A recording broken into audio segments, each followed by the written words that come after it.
Hello and welcome to Lunchtime Politics, reaching you live from our global headquarters here in the nation's commercial nerve center, Lagos. I'm Jeffrey Uzoma. Here's what's coming up on the program right now. President Bola Tinubu says that challenges facing the country will soon be over as he asks governors to synergize for development. Northwest governors or Northern region governors considering alternative options to address the rising tide of insecurity in the region to restore peace and advance development.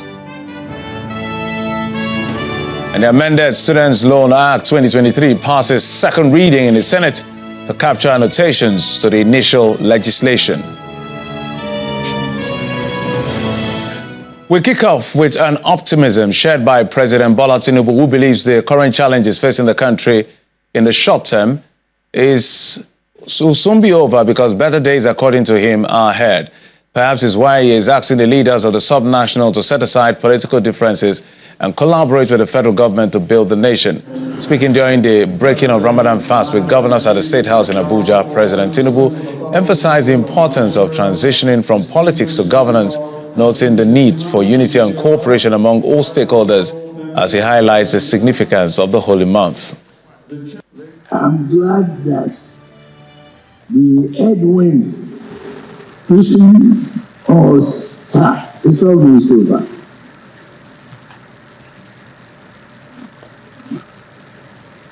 The tunnel is not as dark as when we started. It's getting clearer. And it's going to be brighter and brighter. In the name of Allah. So, the capacity to work with each other, to communicate and share joy is what I will continue to preach about. President of Nigeria, Bola Tinubu. And to the issue of insecurity bedeviling the northern region, where the chairman of the Northern Governors Forum and governor of Gombe State, Mr. Mohammed Yahaya, has announced plans by the forum to consider what they consider alternative options towards addressing the situation in the region. Governor Yahaya said this after the forum met with the National Security Advisor and the service chiefs in Abuja. Meanwhile, the military says it is committed to rescuing all kidnapped victims unhurt, but blames school owners for failing to report cases of abduction to the security agencies on time. Against the backdrop of the rise in cases of kidnapping and abduction in the country, the National Security Advisor convened a meeting with the Northern Governors Forum and service chiefs, including the Inspector General of Police and the Commandant of the Nigeria Security and Civil Defense Corps. So gentlemen, please, you need to shift this way. The meeting, which held behind closed doors, lasted for over 4 hours. And after the meeting, the chairman of the forum speaks on the outcome. Security is very topical, especially with the recent issues of kidnapping in the northwest. And we are becoming so concerned that we need to discuss, review, and possibly take alternative options to what we have been doing before so that we can have a better result. Issues of non-kinetic approach to the fight against insurgency is also on the agenda. We are amiable to it. In fact, that's the best way to go, because the issue is until we join the two. And already the service chiefs and all other security agencies have been doing their best trying to cover up. So what we need to do is to change style, especially adding with a non-kinetic approach, so that at the end of it, when we join the two, we'll have a better security situation in the country. At a separate news conference, the military vows to rescue all abducted and kidnapped victims. Recently, cases of citizens being abducted in theaters of operations in the northeast, northwest, and north central were recorded. These citizens were abducted by a brutal and bloodthirsty group that should be addressed as terrorists and not bandits. I repeat, these are terrorists and not bandits. on the abduction of internally displaced persons in Gamburu and Gala in Borno State. The military explains that they went beyond permissible distance from the camp. I will add that one thing I see common in most of the abduction cases that occurred was that the military was not given prior notice and notified on time in order for us to embark on a quick intervention of a search and rescue effort. What I can assure is that we will not rest until all of these hostages are returned. Although the military has vowed to rescue all abducted and kidnapped victims unhurt, it says the delay in reporting such incidents is hampering quick response from security agencies and other responders. Well, let's remember that those children that were kidnapped in Kaduna State over a week ago are still in captivity, and the women in Borno are still in captivity. So that's why security is quite a big issue. In the meantime, the National Security Advisor, Mr. Nuhu Ribadu, is calling for enhanced community-driven reintegration and reconciliation process for persons formerly associated with non-state armed groups in the Northeast.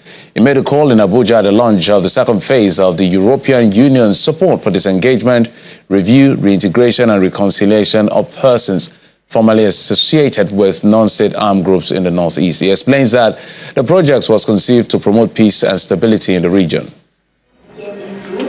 Officials from the European Union and the Office of the National Security Advisor are in this hall for the launch of the disengagement, review, reintegration and reconciliation of persons formerly associated with non-state armed groups in the Northeast Nigeria.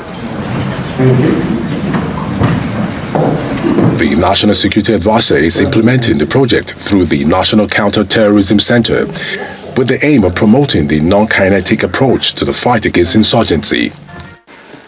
For us at the office of the NSA, we will continue to provide the immediate coordination as enshrined in the Terrorism Prevention and Prohibition Act 2022, policy framework and national action plan for preventing and countering violence, extremism, and other relevant policy documents. The European Union is a partner in the implementation of the project, and the EU head of delegation to Nigeria and ECOWAS is pledging more support to end insurgency. Launch reaffirm their commitment to support peace in Nigeria. The SD3R program will support the continuous efforts of the federal government and of the state governments of Adamawa, Borno, and Yobe to bring a lasting peace in the northeast of the country. Governor Babagana Zulum of Borno State is the chairman of the Northeast Governors Forum, and he is hoping that the project will tackle the root causes of insurgency in the region. He is also promising support from the subnationals in the region. One of the solutions that we adopted is what we call the Borno model. We felt we must establish ownership of the activities that are ongoing in the state, which is very critical.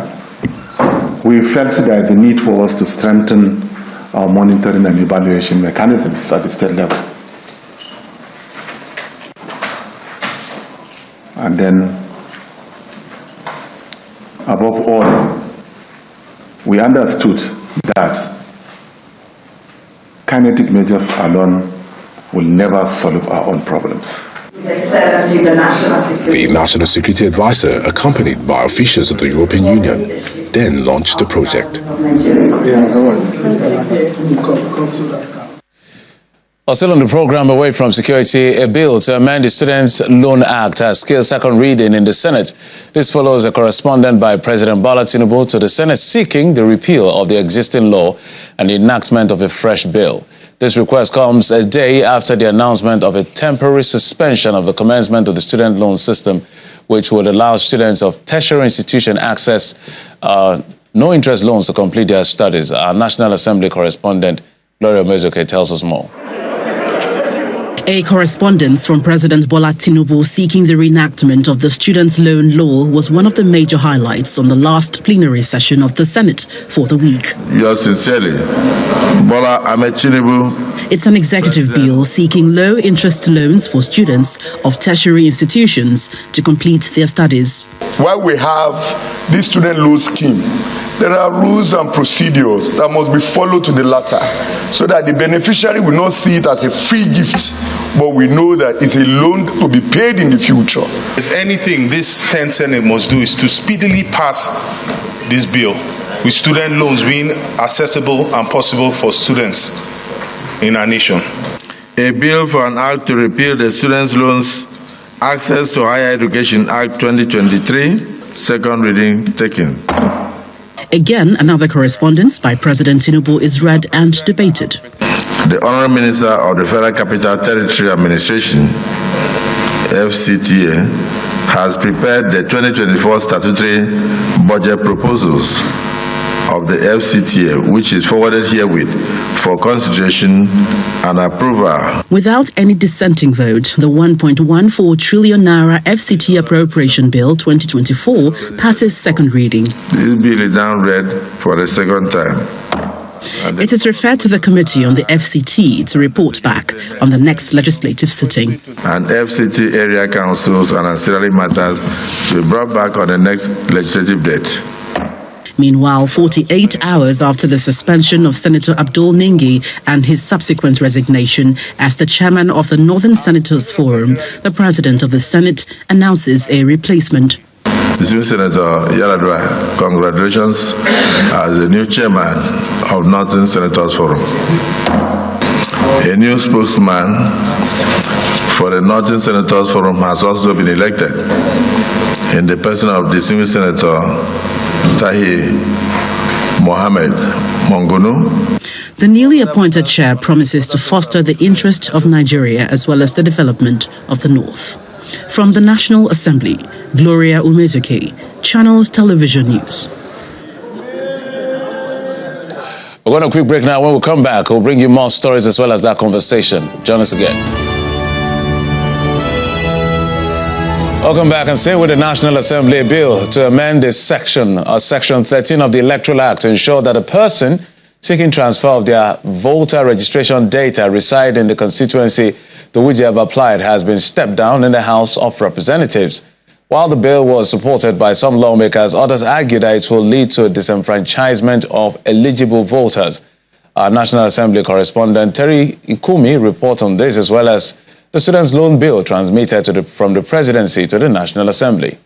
For the final plenary of the week, the House of Representatives considers a bill to amend the 2022 Electoral Act for second reading.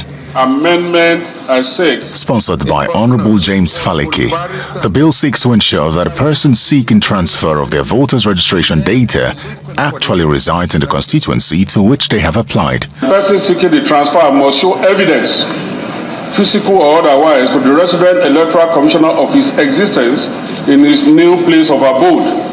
This evidence is by showing the applicant's utility bill, the applicant's name, as well as evidences of his residence by the community leader or the district leader, as the case may be. Honorable Speaker, remember the main section 5 is that the originals of the utility bills and letter of confirmation must be physically shown to the electoral officer by the applicant at the point of taking his or her biometrics.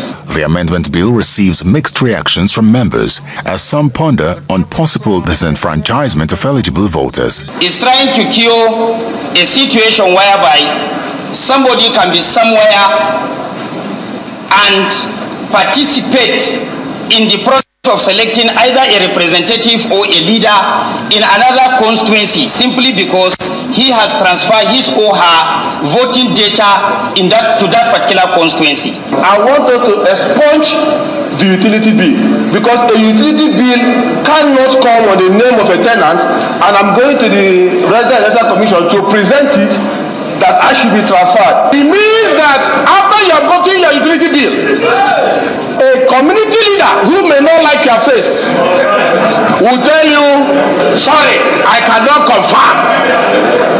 A community leader can be anybody.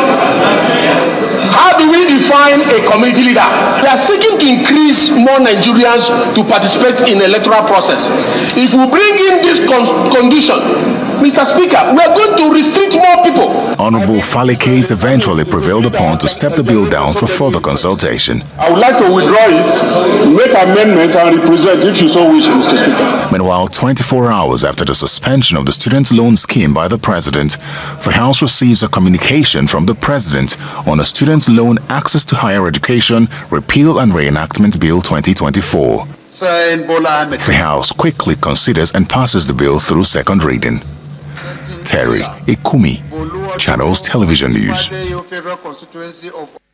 Let's now head to the judiciary, where the Bayelsa State Governorship Election Petition Tribunal has fixed April the 22nd for parties to adopt their final briefs of argument in the petition of the APC and its candidate, Mr. Timipre Silva, challenging the outcome of the exercise. The three-member panel led by Justice Adekunle Adele okayed the matter for adoption of addresses after Governor Doye Diri, his deputy, and the PDP, who are respondents in the matter, closed their defense.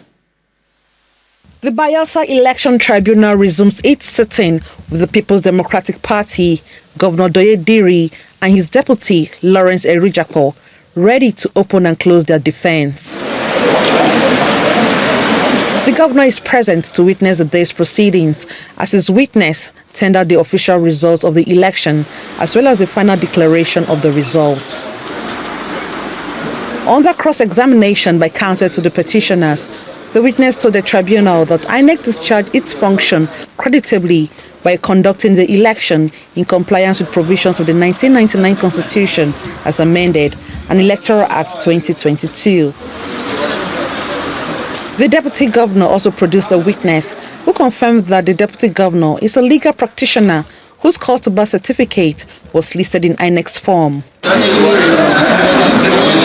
The PDP witness informed the tribunal that he was not physically present in Ogboya and Nembe local government areas on the election day, but was there virtually. He adds that those whose names were not ticked on the register did not vote on the election day. I witnessed the proceedings firsthand and not having any report from any of my lawyers, either the lead SANs or any of them. But I've seen it myself. I should have used in staying back in Yenagoa, setting up my cabinet and all that to start my second tenure. But you can see I'm in Abuja. I wish that the tribunal was in Yenagoa, sitting in Yenagoa. So it would have been very easy and easier for me to combine both. But as it is, I'm in Abuja here. But we thank God for all of it. Despite objections by the petitioners, a certified copy of the voters' register containing the name of the witness was admitted in evidence by the tribunal. Tendered all evidence. We have called witnesses, told our stories, that elections were actually held validly, votes were counted in those places where INEC said no elections were held. Meanwhile, the tribunal has fixed April 22 for adoption of written addresses. Emanuela Ekele, Channels Television News. Well, let's now get to our conversation for the day. We're being joined by a member of the House of Representatives, Mr. Ikenga Ogochinyere, who is representing the Idiaton North Federal Constituency in the House of Rep. Mr. Ogochinyere, thank you so much for joining us on the program. Thank you for having me. And we appreciate you for your patience. So this insecurity is the biggest conversation, and that's where we're going to be talking about for the next few minutes as much as time allows. I know that the Speaker of the House, Tajuddin Abbas, had visited Kaduna State Governor, and one of the things he mentioned as part of the contribution of the legislature at the national level to this issue is the convocation of a legislative security summit. What difference will that make?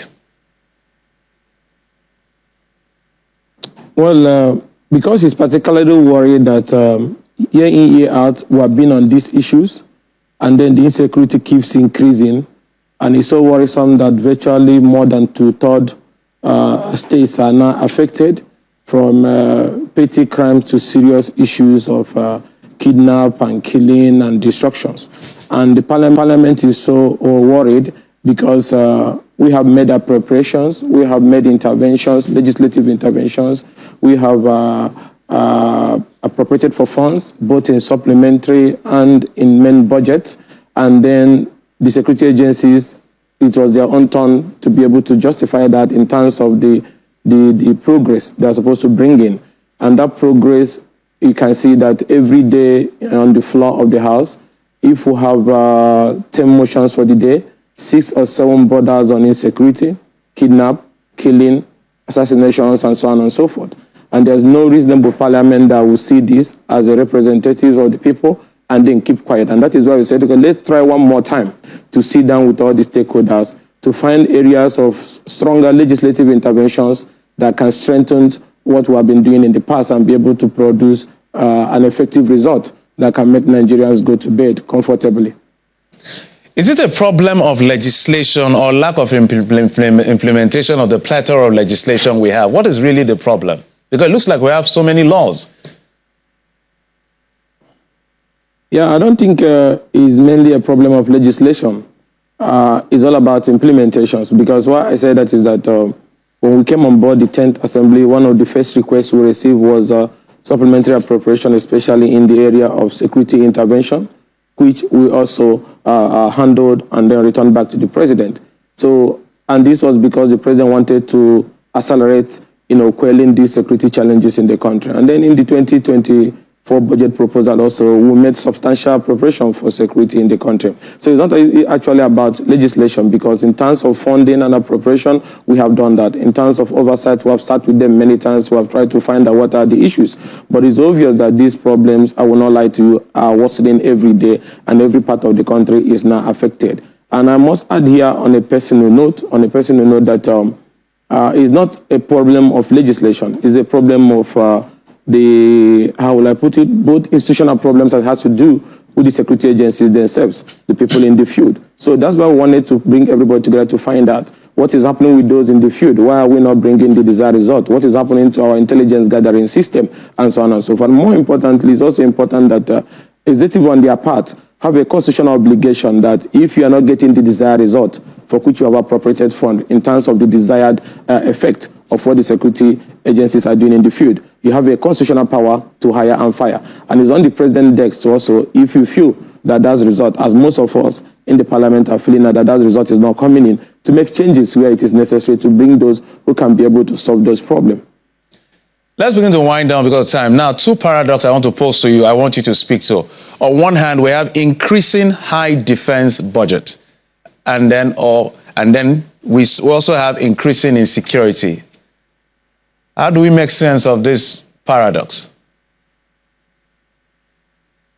Like I said before, it's the security agencies that are failing Nigerians, because as a parliament, we have given them all the money they need. If there's issue with release of fund, that is executive.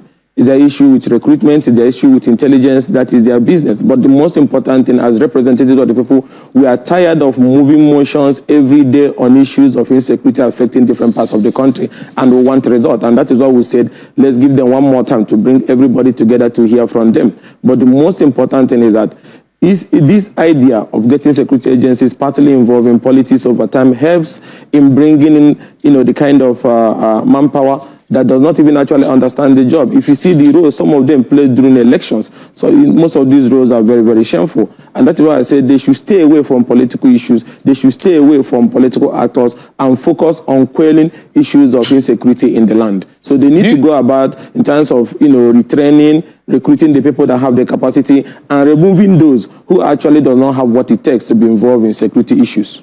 Before I pose my second paradox, and as we wrap up, do you think that there is a political dimension to this insecurity?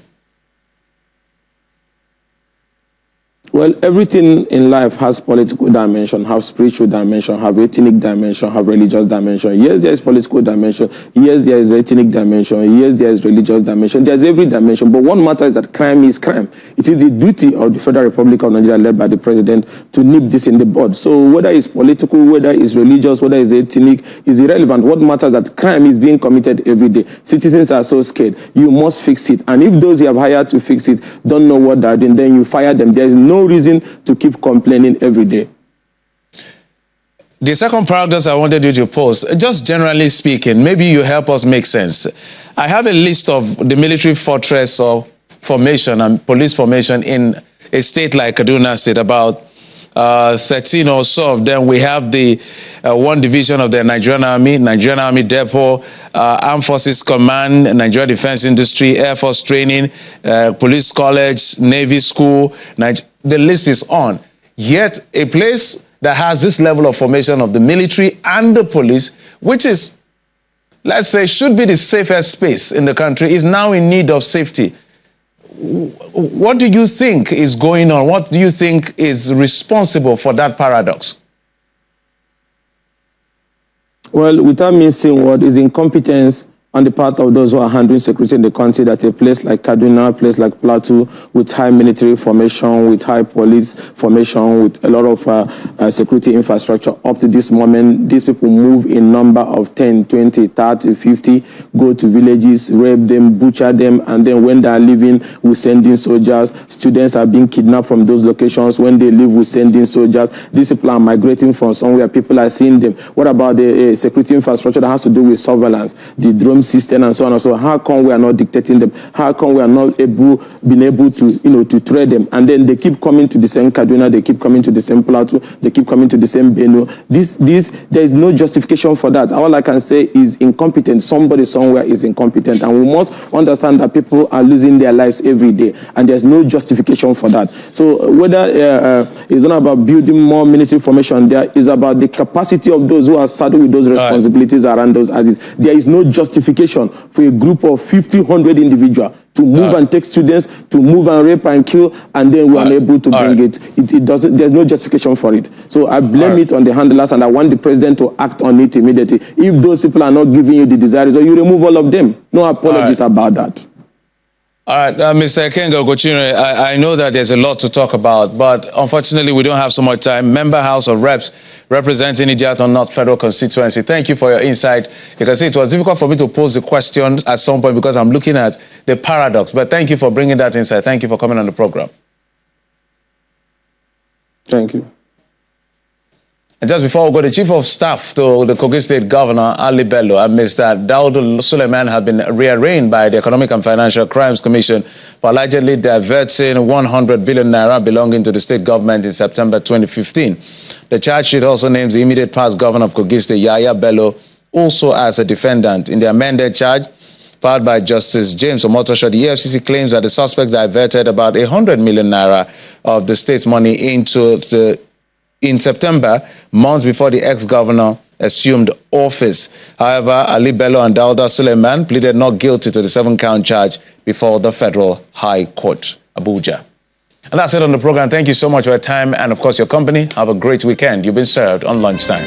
Bye-bye.